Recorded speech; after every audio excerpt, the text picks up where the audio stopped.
Hello, hello. This is Aurelia Davis, the educator's educator, coming to you on a Tuesday afternoon, talking about a subject that's sort of dear to me, and it basically makes me sad at the same time. Um, it's mental health, mental health in the classroom, mental health in the classroom, mental health throughout the world. But if this is your first time seeing me, my name is Aurelia Davis, and I was an educator. I'm a retired educator from Chicago Public Schools.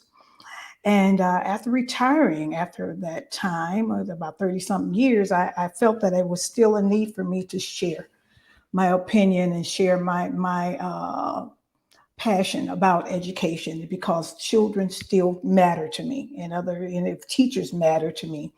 And I want teachers to be the best at what they can be, no matter what the circumstances, no matter what the circumstances. So during this particular time in our during this time in our time, I'm trying to say it, we have basically been met with a few more challenges, a lot more challenges that was not there before, and so we really need to address them. And one of those being mental health. Mental health. In 2021, the Health Department of the United States declared mental health to be a national emergency, especially with children, the school age children. That means children in elementary school. And I can even say, with my experience, I have even seen mental health even within the preschools, children behaving in a very negative way, throwing things, so on and so forth. So we're saying that it's being shown, and it does exist, and that is something that we need to tap into immediately, so that our children can get the best of what they deserve. What they also find out in one of the articles I read also found out is that when it was discovered that these children needed the mental health, uh, or discovered that they did have mental health issues, a lot of the issues were not met. They, as educators or as psychiatrists, they were saying that being children, that they most likely would grow out of these particular habits, that they had.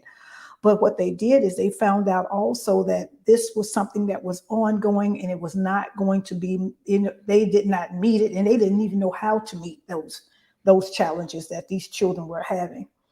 So when we get back to what needs to be done, how will you as an educator meet those particular needs of those particular children and those students in your classroom? What are you going to do? How would you do it? When will you do it? Because now that we are going into maybe the third month of school, and the second month of some schools, I know teachers are basically looking at the children in their classrooms, and they have also looked at the children with IEPs and different uh, things that have been attached to their records, and they're trying to see exactly how these children's needs can be met as an educator, because they're not going to take them out of your classroom. They may send you some help or some resources to help you with that particular student, but you as an educator, you're going to have them the majority of the time. So when I thought about it, thought about some of the stresses that also causes mental health in children so young, and that carries on into their teenage years. We're talking about cyberbullying, very prevalent, and that's that internet that the child is tapping into when you're not looking at him or her, and that private conversation, that's what I call it, that private conversation that goes on with young people nowadays through the internet or through technology, that can be very, very, very harmful, very, very harmful. So as parents, if there are any parents listening to this particular broadcast, then you need to be tapping into your child. I know I do it personally when my grandson comes over to visit me, and he gets into those conversations with his classmates and whatever. I'm usually somewhere around listening to see exactly what they're talking about. And if I hear something that I'm not, that might give me, spark my interest, or trigger something that in me, I do address it immediately. I do address it immediately. And then what I'll do is I said, okay, you've talked to your friends long enough. Okay, it's now time to talk to me. And so I tap into that. Problems at home. Problems at home. We're talking about how many parents have gone into divorce after the pandemic, or may have had some issues that were before the pandemic, but it basically just got larger and bigger after the pandemic. So children are dealing with that, as their parents are separating or leaving the house and so forth. I know that was something that was very noticeable when I was a teacher. And as I would look at my children and see that their behaviors changed, then what I would do as an educator is I would talk to the child. And then what I would do is I would set up an appointment with the parents. And 5 times out of 10, they would tell me about either a grandparent passing away, or either a father and a mother getting a divorce. And of course, the child's attitude changed toward life. And I would see it in my classroom. And so, what I would do in return is that I wouldn't put as much pressure on the child. I would also hook the child up with a counselor or the social worker so that they were be able to talk out some of their issues or talk out some of their fears, so on and so forth. If they came in on a day and they didn't feel like working, then what I would also do is allow them to, just give them a lighter day, because they were not going to be able to concentrate on what was being taught in the classroom anyway. So those are some things. Also, uh, feeling unsafe. Oh my goodness, that's the biggest one. That's the biggest one. These children are faced going to school daily and not really understanding if they're going to be able to come home, because of individuals coming in and shooting up. And that last school, those children, I'm understanding those children, that the one that in Texas, those children are still in a lot of trauma. They're still under a lot of trauma. They were so traumatic that they would not even go back. They closed that particular school up because the environment itself just brought on all kinds of anxiety for those students, or brought on all kinds of anxiety for the students. So these are the main things that causes mental health within our children. And we as educators have to know, first of all, what we're looking at, and at the same time, see if we can address it some kind of way in the classroom, day to day, hour to hour, week to week, month to month. It's something that needs to be tapped into, and we need to definitely turn around and address it, and just not ignore it. It cannot be ignored. It cannot be ignored. I stated on yesterday how teachers were showing how children were going into the classrooms and just basically tearing up the room. Tearing up the room. I saw a video of a little girl basically going from all over the room, throwing books on the floor, throwing pencils at people, and just tearing up paper. I've had that happen to me. And my first instinct was to empty the room of all the other children, so no other children would get hurt. As this child had whatever meltdown they were going through, I allowed them to get it out of their system. And what would happen after that is I would call in the proper counseling group or resources to take, to address the child's needs, and make sure that that child was going to be had the necessary resources in order to meet the needs that they were with, dealing with at that particular time. So so I've seen it all. I've seen it, but what makes it so interesting now, and what makes it so devastating now, is that we have more children that are in that type of mindset. And unfortunately, one child can trigger another child to the point where they're fighting and throwing things, and just having tantrums, mental health tantrums. There's such a thing as a mental health tantrum or a mental health meltdown. It does exist, and it does exist in children. So if I was in the classroom today, I'm just going to share with you what I would do. the thing that would be the last priority in my classroom during a time like as this would be teaching. Okay, you said, okay, Aurelia, Miss Davis, you said we can't teach. Well, you cannot teach if your children are in distress. You cannot teach if your classroom is in distress.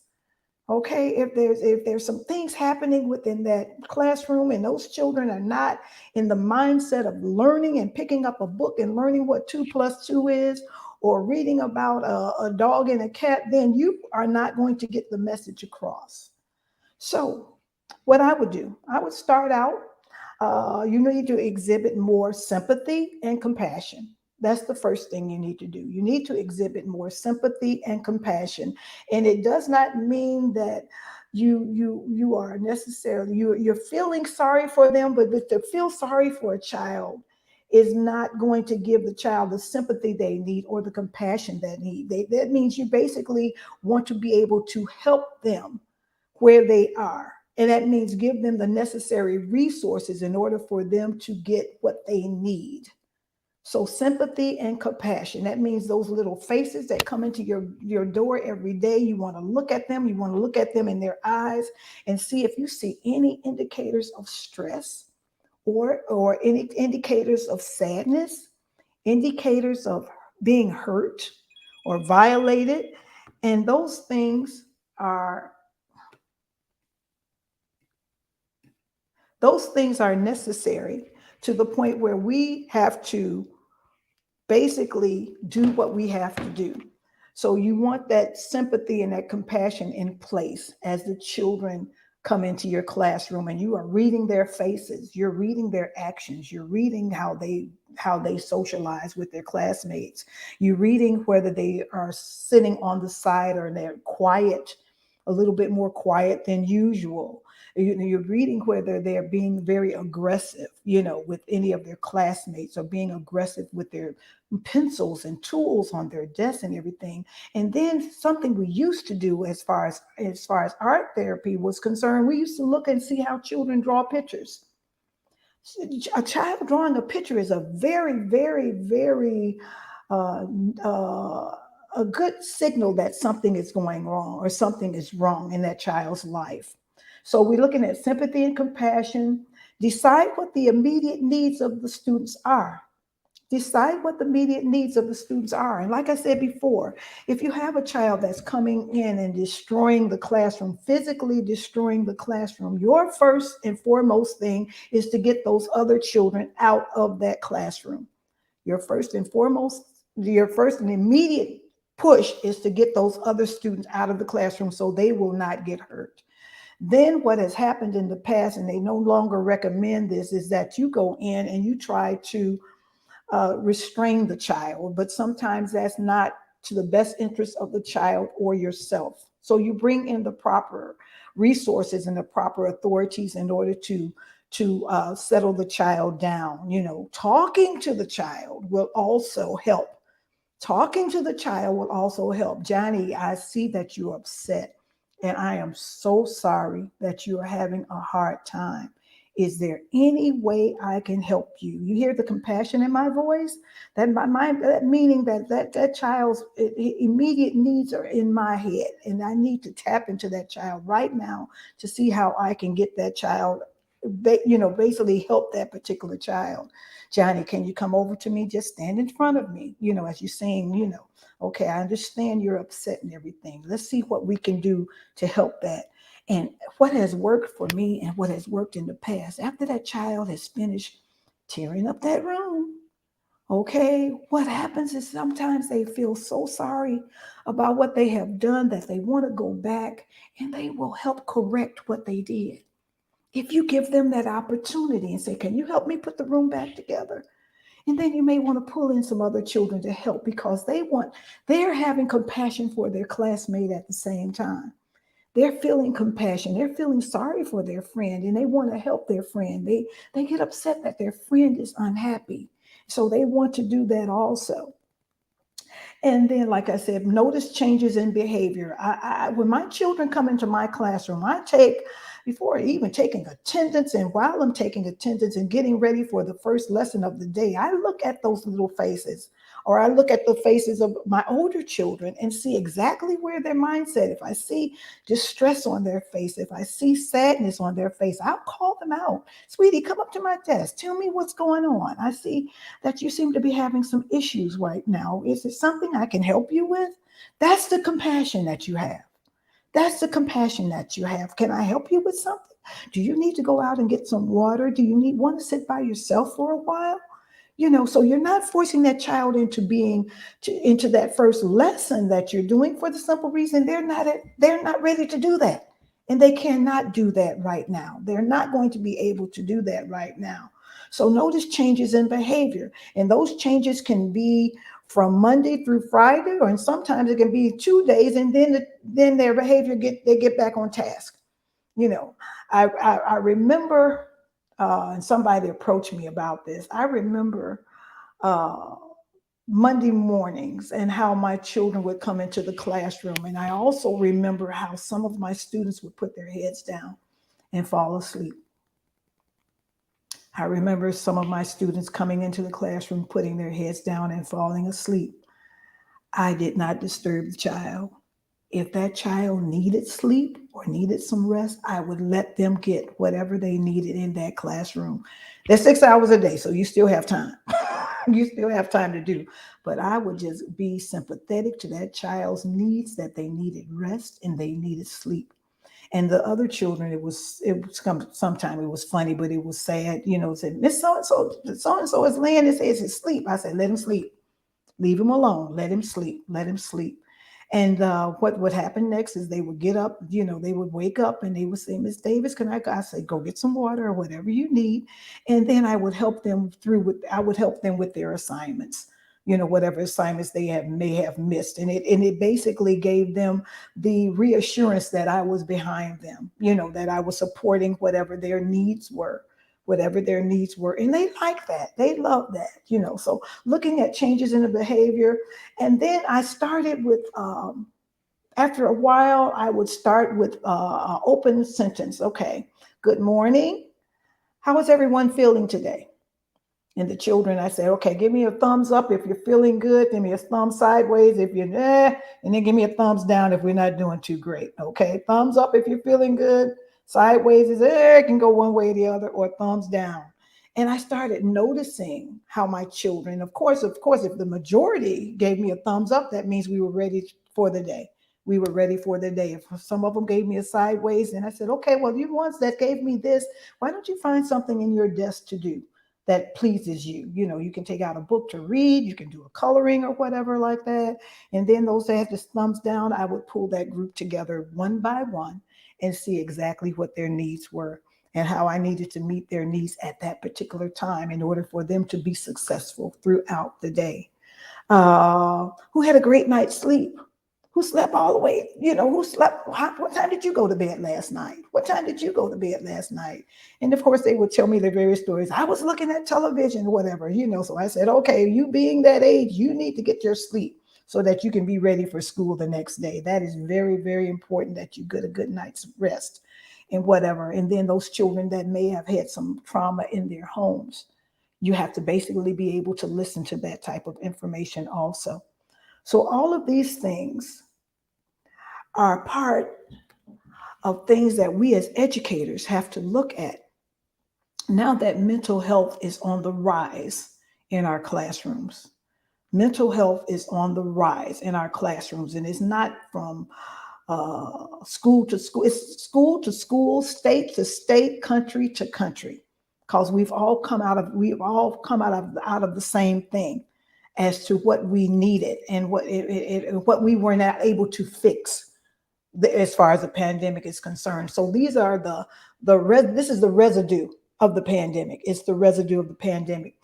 Hopefully, we can get back on track so that we don't have as many children going through these mental health crises. But because they are still there, you need to be able to deal with it in your classroom. As far as because it's something, and we talked about equity last week and so on and so forth, because of mental health, I would easily, as an educator, I would easily find out what kind of resources I have within the building where I work to see that if a child did have a meltdown, and then those are workshops that should be happening in your building. Well, we know basically the workshops are happening for school safety, with the shootings and so on and so forth. And I talked about that sometime. But basically, if your school does not have a plan in place, go to your administrators and demand that they put something in place. Go to your administrators and demand that they put some kind of safety plan in place. And then talk to your students about this for the simple reason they will help you do it. They will help you do it. They will help you practice it, so on and so forth. And when it got to the point where we were doing it back in the 90s, in the early 2000s, what we did as educators in that particular building, we told our administrator we want to at least have a practice at least once a month. And we basically, that assured us that we could be safe in that particular building, on that particular street, on that particular day, that we would be safe and our children would be safe. And you would be surprised how the children just gravitated toward that, saying, oh, yes, we practiced such and such and such and such today, you know. And we really enjoyed it. And we would test each other. How do you think you did? We did all right, Miss Davis. Well, we need to work on such and such and such. So the children put the plan in place also as to how they're going to be safe in that particular building, how they're going to be safe in that particular building. But if you would require more help and assistance in setting up your lesson plans to include mental health tips or mental health points that you look for and see, because like I've always said, that lesson plan is a guide, and what's happening now is that you have to include extra stuff on your lesson plan, tapping into those particular needs of the students that sit in front of you. If Johnny is having a problem, then you want to list on the side of your lesson plan or put a post-it note, Johnny is feeling this way today, and I'm going to do this and this and this in order to get Johnny back on track. I've had children that basically I've shared with other teachers that if they could take a particular child into a classroom, and it's not funny, but it's sweet. Some children basically didn't want to be in the classroom for the day, but they always had their favorite teacher that they would like to sit with for a while. And with the older children, sometimes it was going to a younger classroom of kindergartners or first graders where they can assist and help. And that sort of took them out of their mindset as to what may have been bothering them at that particular moment, where I can send them away to another classroom. So teachers, that means there's collaboration going on within the building for you to help each other with the mental health issues in your classroom.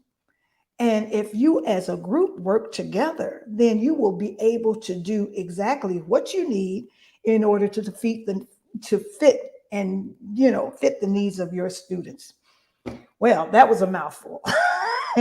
But I'm glad I got it off my chest. This is a very serious subject, a very, very serious subject. And I feel so sorry about the needs of our children and where they are as far as this time and space. And we as educators, we have a very, very, very, very, very important role in helping them get through these issues. One thing I did leave off, but I'm not going to delve into it, but I still need to tap into it. As your child, like I was talking about on yesterday, keeping anecdotal records, within your notes and your lesson plans, stating how the child is behaving. And even if that's something that you need help on, I can easily show you what that looks like as far as an anecdotal record. You really don't put yourself into it. You're basically just stating point by point what the child did. And then, of course, you'd always go back to what triggered the child to do, what might have happened to trigger the child to do what.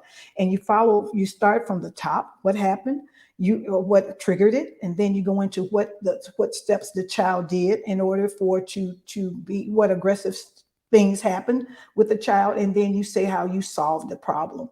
how you solved the problem, and then grade yourself as to if this is something that worked or did not work. Didn't work. Okay. Aurelia Davis, the educator's educator, coming here to you with a very, very serious problem that I hope we all continue to work with. If you need more information, or if you want me to work with you individually, go over to my website, aureliadavis.com. Click on the tab, work with me, and book a session. I would love to talk more with you about this because every classroom is different. Every teacher is having a different scenario about mental health and behavioral issues within the classroom. But I would love to help you. AureliaDavis.com. Click on the Work With Me tab and book a session. And I'd love to talk to you. In the meantime, keep teaching. Keep teaching because you're making a difference in a child's life. Take care. Bye bye.